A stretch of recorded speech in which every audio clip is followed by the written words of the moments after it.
Look, this is 100% just for show. They are hoping that this pacifies people like myself, people like Senator Mike Lee and Senator Scott, that have been saying that this is only going to pass if you embrace the talking filibuster. I don't think that Thune has any intention of doing that. I actually used my little network in the Senate and got that information earlier today and put out a tweet to actually reference that.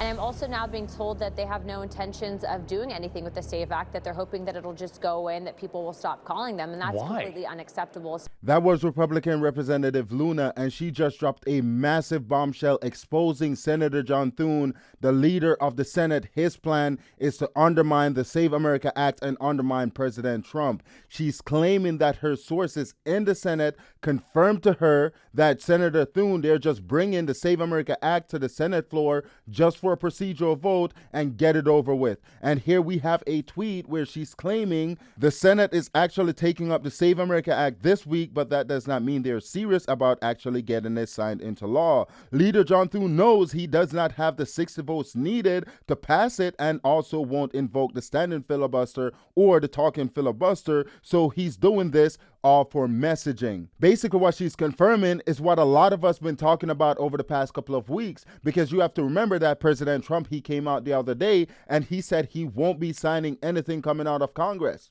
So these RINOs, they got together and their plan is simple: to bring this bill, the Save America Act, to the Senate floor and do a procedural vote using the zombie filibuster. And when it fails, they're going to go back to the president and say, hey, Mr. President, we tried. There's nothing we could have done. When we all know if they use the talking filibuster, it will not require 60 votes. It'll only require 51 votes. And here we have Senator John Thune. He was confronted about using the talking filibuster. Take a look at this. Why in specific detail are you convinced that a talking filibuster doesn't work? Well, first off and foremost, because we don't have the votes for it. And that's, again, it's a simple function of the math in the Senate.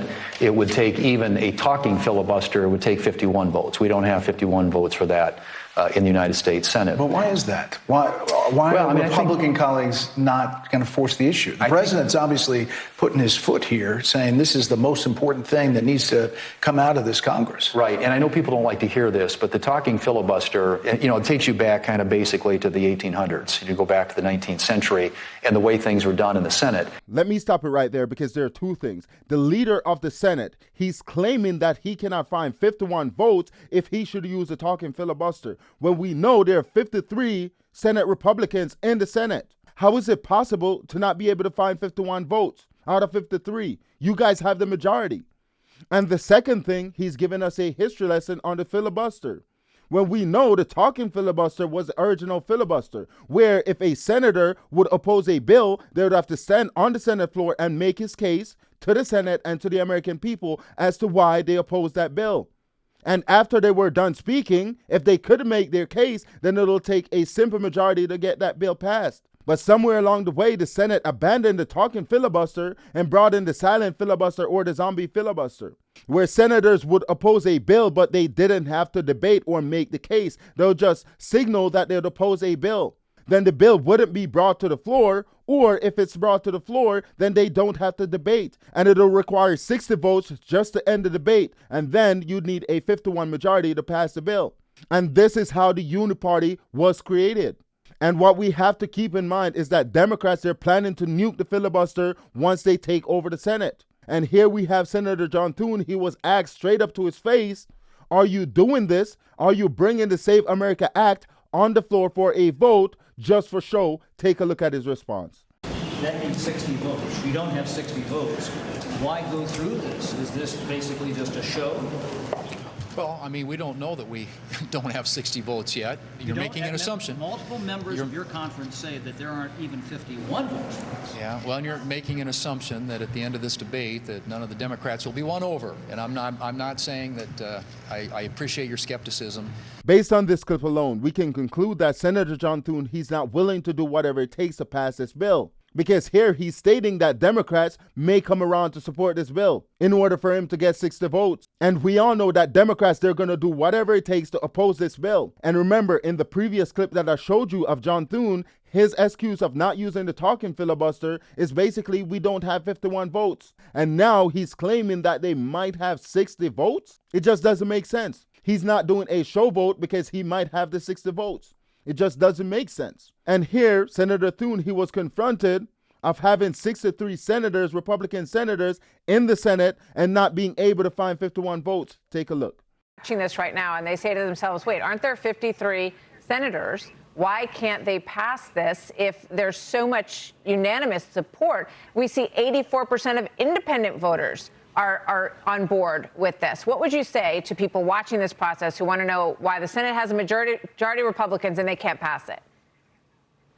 Right. Well, that's obviously, that would be the rules of the Senate, which means it requires 60. That's the supermajority requirement that we have in the Senate to pass most consequential legislation.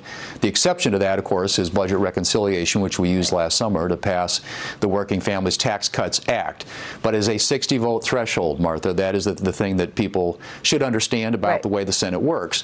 And in order to get around the 60-vote threshold, you would have to nuke the legislative filibuster, and there aren't the votes for that. I've said that over and over and over again.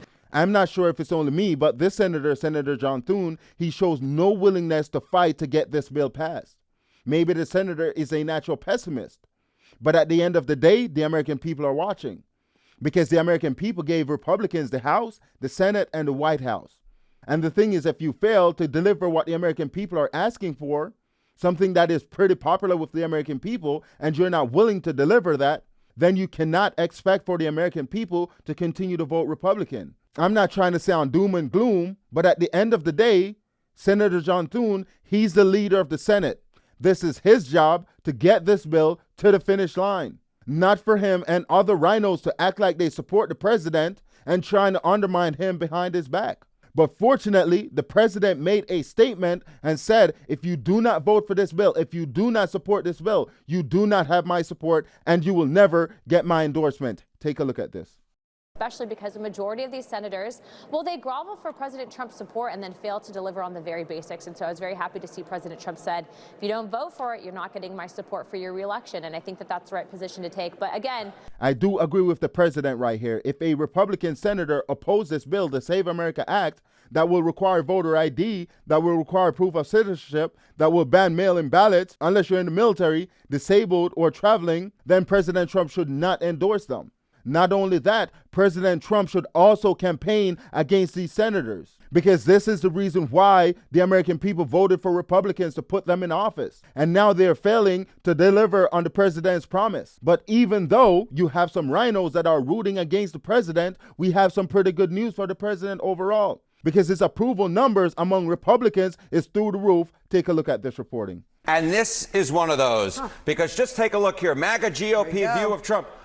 Approve 100%, 100%. If you are a member of MAGA and the GOP, you approve of Donald John Trump. 0% say that they disapprove. You don't have to be a mathematical genius to know you can't go higher than 100%. He is the 1972 Miami Dolphins. Now, there are some Republicans who disapprove of Donald John Trump, but they are not members of the Make America Great Again movement. The bottom line is this: if you are a member of MAGA, you approve.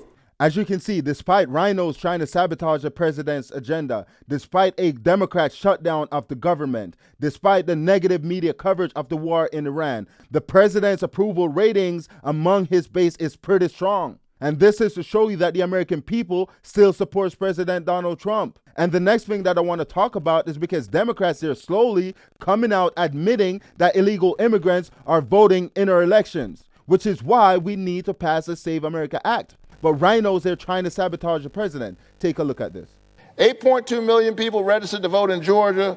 The Republican Secretary of State found 20 instances of non-citizens who were registered, and only 9 had ever attempted to vote. Now we have seen Democrats here coming out admitting that illegal immigrants are actually voting in elections. But they're telling you it is just a small issue. Don't worry about it. It's just a small number. Then why are they afraid of the Save America Act? And remember that Democrats for years, they told us that illegal immigrants haven't been voting, that you couldn't present them with one case of an illegal immigrant voting. Now they're saying, oh, they're voting, but it's just a small number. And you shouldn't worry about that small number. And here we have Chuck Schumer continuing to lie about the Save America Act. Take a look. The core of the bill is handing the voter rolls over to DHS, putting them through an algorithm designed by Moj and Musk that supposedly knocks out illegal immigrants from voting. I think he meant to say Doge because he had a brain fart right there. And what we're seeing a lot recently from Chuck Schumer is a lot of these gaffes in public, because we know he's been in the Senate for 50 years, for almost 50 years. And that brings us to the end of today's show. Please let me know what you think in the comment section. Also, please consider liking, sharing, commenting, and subscribing.